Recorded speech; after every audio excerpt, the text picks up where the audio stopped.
بسم اللہ الرحمن الرحیم۔ سن سکو تو سنو میں خوش آمدید۔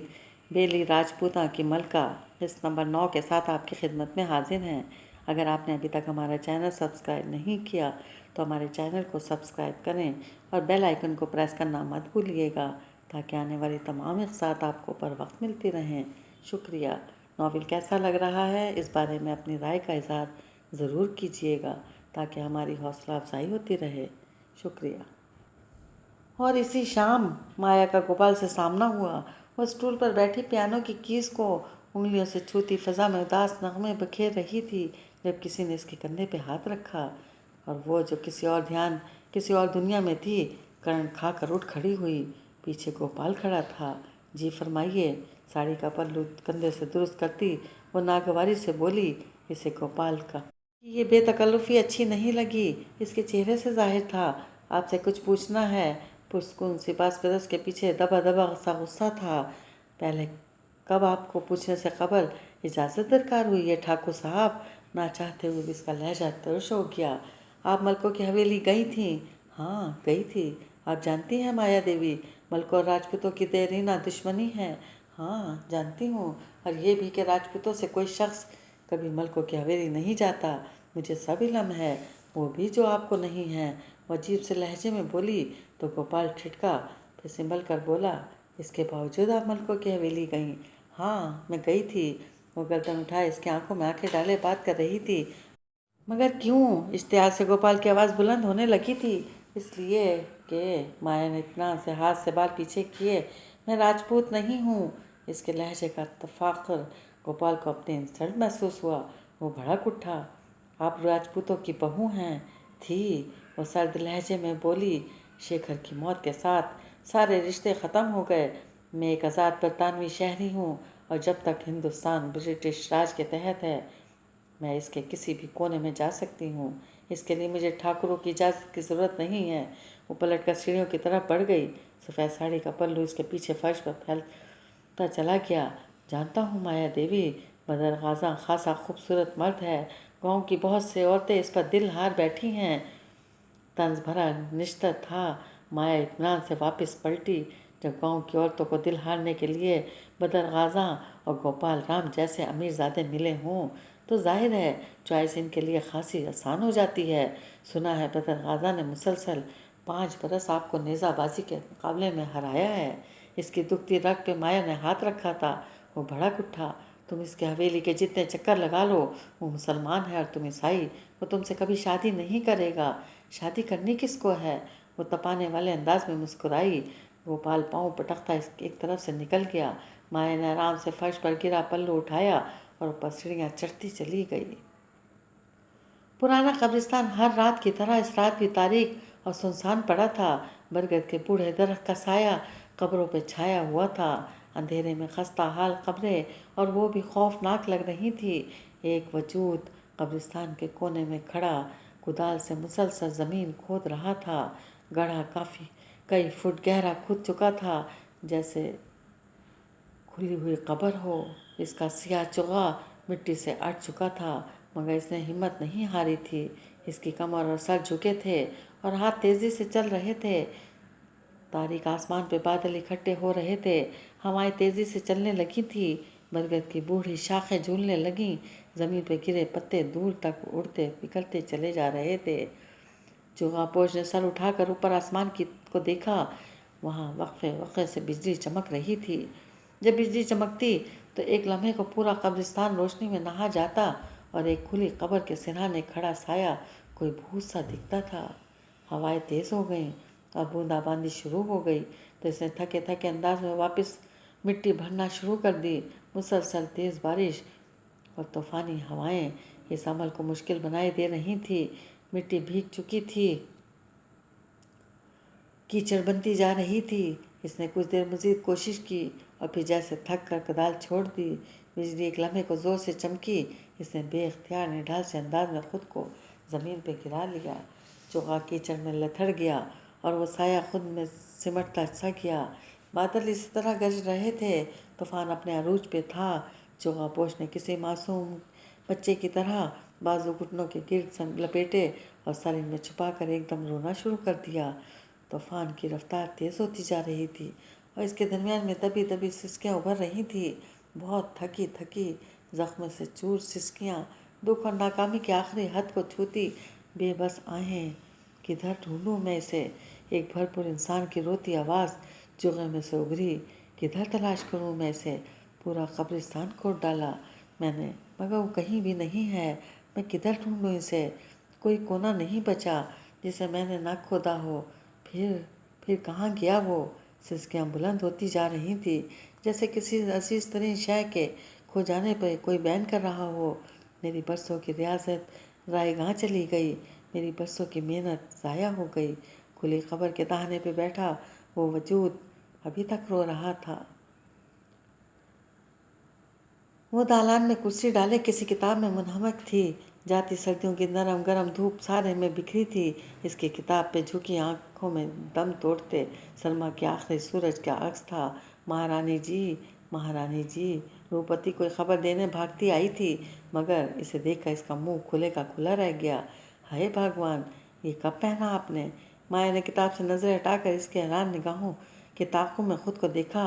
सफ़ेद चूड़ीदार तंग पजामा और हम रंग लंबा सा कुर्ता शानों पे फैला।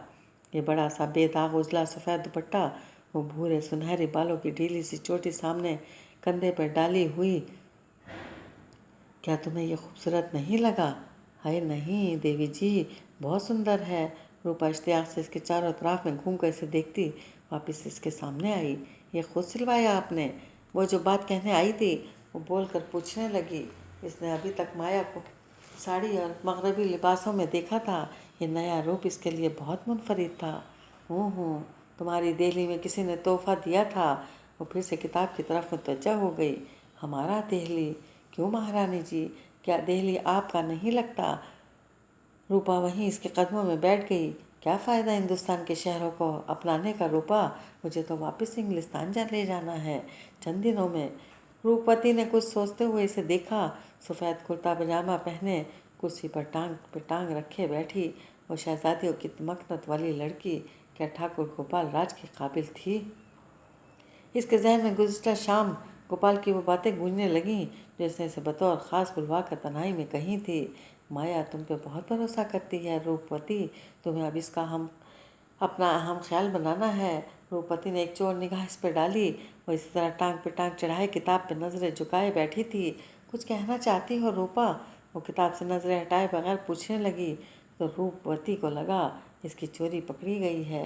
क्या ये मुमकिन नहीं है देवी जी कि आप हिंदुस्तान से ना जाएं और हमेशा के लिए इधर रह जाएं? जाने भी तो रूपा, शेखर के बाद मेरा कौन है अब मेरा? मैं हूँ देवी जी, और आपकी सारी ज़मीन जायदाद। माया इस्तज़ाया हंस दी। क्या कम्बिनेशन है, रूपवती और ज़मीन जायदाद। तो वो बदर बाबू भी तो है ना, इसका यहाँ क्या जिक्र? इसे अचंभा हुआ। रूपा कुर्सियों से सिमट कर दालान की दीवारों तक रह गई थी। इसने कभी किसी को अहमियत नहीं दी। रईसों की बेटियां इस पर मरती हैं, मगर वो बहुत मगरूर बंदा है, लेकिन आपकी बहुत इज्जत करता है। तो इस नेज़ाबाद से इज्जत करवाने में इधर रह जाऊं? निगाहें फिर से सफ़े पर झुक गईं। आप चली गई तो मैं उदास हो जाऊंगी। तुम्हें नई महारानी जल्द मिल जाएगी रूपा। रूपवती को सिरा मिल गया था। वो जल्दी से बोली, तो आप बन जाए ना नई महारानी। माया ने एकदम किताब बंद कर दी। इसके जहन में जैसे अलार्म सा बजा था। मैं कैसे बन सकती हूँ तुम्हारी नई महारानी? छोटे ठाकुर से शादी करके? वो आपको पसंद करते हैं, मुझे सब पता है, मगर ये बात तुम्हारे छोटे ठाकुर ने खुद तो मुझे नहीं कही। आप इशारा दे दें, वो कह डालेंगे। रूपा का जोश तिगनी था। मैं क्यों इशारा दूं? कहना है तो खुद कहें। इसने हाथ से बाल संवारे। जाओ, मेरे शोफर से कहो गाड़ी तैयार करे, मुझे कहीं जाना है। मैं बस हंडिया देख लूँ फिर। रूपा उठने लगी। तुम नहीं रूपा, मैं अकेली जाऊँगी। एक जिताती निगाह इस पर डालकर वो खड़ी हो गई। अकेली? रूपवती हैरान सी खड़ी हुई। हाँ अकेली, और मैं बहुत दोहराने की आदी नहीं हूँ। वह हवेली के अंदर चली आई और रूपा वहीं फख्र चेहरा लिए से दूर जाते देखती रही। तो अब ठाकुर खादमाओं को प्यादे के तौर पर इस्तेमाल करेंगे। सीढ़ियों के साथ खड़ी आईने में अपना अक्स देखती वो बड़बड़ाई, नहीं ठाकुर गोपाल राज, इतनी आसानी से माया फर्नांडिस को कोई निगल नहीं सकता। वो खामोशी से खड़ी कुछ सोचती रही। दफातन इसके अक्स के पीछे रूपा का चेहरा नमूदार हुआ। शोफर तैयार है महारानी जी। रूपवती ने सर झुका दिया। इसकी आवाज़ बहुत पस्त थी। वो जान गई थी कि इसने माया का एतमाद खो दिया है। वो कुछ कहे बगैर बाहर आ गई। इसकी मोरस और शोफर तैयार थी। वो इसी गाड़ी में दिल्ली से यहाँ तक आई थी और अपने इस्तेमाल के लिए यही गाड़ी इस्तेमाल करती थी। फिर तमाम रास्ता गाड़ी में बैठी खिड़की से बाहर गांव के कच्चे रास्तों पर देखती। वो कुछ सोचती रह आई थी। इसकी सोचें इसके चेहरे से पढ़ना बहुत मुश्किल था। शोफर ने मोरस अमरूद के बागात के सामने रोक दी। वो एक दफ़ा पहले शेखर के हमरा इधर आई थी। शेखर ने इसे बताया था कि कच्ची सड़क के इस तरफ वाले बाग राजपूतों जबकि दूसरी जाने वाले मलकों के हैं। बहुत रोज़ बाद आज इसे तन्हाई मिली थी। वो सीने पर हाथ बांधे खामोशी से घने दरख्तों के दरमियान चलती गई, जैसे कोई सहरा में भटकता मुसाफिर बगैर किसी मंजिल के तयन के यूं ही एक सिमत में बढ़ता चला जाए। माया देवी, वो इसके पीछे आकर बोला। वो बहुत आराम से पलटी। सामने बदर खड़ा था, हमेशा की तरह हशाश बशाश और वजीह। राजपूतों के बाग में एक मलक का क्या काम नहीं है। तभी तो मलक सिर्फ अपने इस बाग में आया है जहाँ इसे बेली राजपूता की महारानी की आमद की खबर मिली थी। अच्छा, ये तुम्हारा बाग है? माया ने लापरवाही से शाने झटके। मैं गलती से शायद इस सिमत आ गई। शेखर का बाग शायद सड़क के इस तरफ है। इसे शेखर का बाग क्यों कहती हैं? वो तो अब आपकी मलकियत है। वो दोनों दरख्तों के दरमियान खड़े थे। धूप दरख्तों के बीच से छन कर इन तक आ रही थी। दूर चिड़ियाँ बोल रही थीं। मुझे इन ज़मीनों जायदादों से कोई दिलचस्पी नहीं है। शेखर की जायदाद अच्छी खासी कीमती है माया देवी। मेरे रिश्ते की दादी बरतानिया की मलकी हैं और तुम्हारा हिंद अजीम एक बरतानवी नौ आबादी। शेखर क्या बदर गाजा की ज़मीनें भी क्वीन मदर के राज में आती हैं। तुम एक नौ आबादी के गाँव के एक बाग की कीमत एक शहजादी को गंवा रहे हो। वो हल्का सा मुस्कुराई। ये गलती फिर नहीं दोहराऊंगा। वो भी जवाबन मुस्कुरा दिया। तुम्हारे हक़ में बेहतर रहेगा। वो दरख्त की शाख हाथ से उठाती आगे बढ़ गई। इन्हें पहचानती हैं? शाख हाथ में पकड़े पकड़े माया पलटी। वो दरख्त के इस पार खड़ा था। इन दोनों के दरमियान घनी शाखें हाइल थीं। क्या? बदन ने अपनी हथेली सामने की। सियाह मिट्टी के दरमियान चंद मोती जगमगा रहे थे। माया ने शाख छोड़ दी। वो हवा में गोता खाकर झूलने लगी, फिर आहिस्ता आहिस्ता साकिन हो गई। याद नहीं? इसने बेनियाजी से शाने उचकाए। जानता था आपको याद नहीं होगा। किसने दिए थे ये मोती तुम्हें? उंगली पे मोतियों की लड़ी मरोड़ रही थी। मैंने एक महारानी को रोकना चाहा था। मेरे हाथ में इसके बालों में जुड़े चंद मोती आए थे। इसने कहा था ये शाही ख़ानदान का दस्तूर है कि जिसने जिस पर हाथ रखा वो इसको दे दिया गया। सो वो मोती इसने मुझे दे दिए। इसने मुट्ठी बंद करके हाथ गिरा दिया। तुमने सिर्फ इसके मोती क्यों छुए?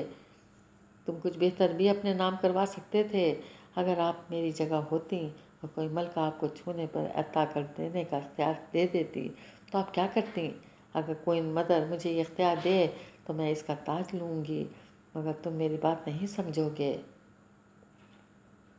मेरी बात आप भी नहीं समझी। वो डलहौजी की मिट्टी में लिथड़े मोती वापस जेब में डालकर हाथों से शाखें हटाते हुए इस तक आया। आपकी मोतियों की लड़ी बहुत खूबसूरत है। मैंने कभी आपको इसके बगैर नहीं देखा, तो मुझे इसके बगैर देखोगे भी नहीं। क्या कोई ख़ास वजह है? बहुत ख़ास। किसने दी थी ये आपको? मेरी 13वीं सालगिरह पे क्वीन मदर ने दी थी। जानते हो कदर मैं इसे क्यों पहनती हूँ? वो एक दरख्त से टेक लगाए सीने पर हाथ बांधे पूछ रही थी। मैं इसे अच्छे शगुन के लिए पहनती हूँ। जब तक ये पास है खुशबख्ती का हुमा मेरे सर पर साया किए रखता है। अगर कभी तुम इन मोतियों को टूट कर बिखरते देखो तो जान लेना कि या तो माया ने दिल हार दिया है या वो मुंतज़िर था, या माया ने जान हार दी। बदन ने हाथ बढ़ाकर लड़ी पर लगी बस सूरत गिरह को थामा। इसकी उंगलियां माया के मुलायम बालों से मिस हुई थी। इधर क्या हारा था? वो गिरह थाम कर पूछ रहा था। और अगर मुझे कभी इससे बेहतर कोई ऐसा मिल गया तो जो खुशबख्ती के हुमा को हमेशा मेरे सर पर रखे तो मैं इसे खुद तोड़ दूंगी। बदन ने गिरह छोड़ दी। वो जानता था अगर वो नज़रअंदाज कर गई है तो फिर नहीं बताएगी। आप हमेशा सफ़ेद रंग क्यों पहनती हैं? वो अब साथ साथ चलते बाग के बाहर की सिमत बढ़ रहे थे। क्या हिंदुस्तान की बेवाओं का दस्तूर नहीं है? मगर आप तो तुम्हारा घोड़ा बीमार कैसा है? वो माया के मोरस तक पहुंच गए थे। शोफा ने उसे देखते ही कार का पिछला दरवाज़ा खोला। बहुत बेहतर, आप फिर हवेली नहीं आएंगी। मुझे आना था क्या? एक दावत आप पे उधार थी, मगर मैंने कहा था न वादा करूंगी न कोशिश, तो फिर कैसे उधार? वो बैठ गई। शोफा ने दरवाज़ा बंद कर दिया। बदन ने बंद खिड़की के इस पार बैठी इस लड़की को देखा जो अब सामने देख रही थी, जैसे वो वहाँ मौजूद ही ना हो। शोफा ने गाड़ी आगे बढ़ा दी और वो वहीं खड़ा धूल उड़ाती गाड़ी को दूर जाते देखता रहा।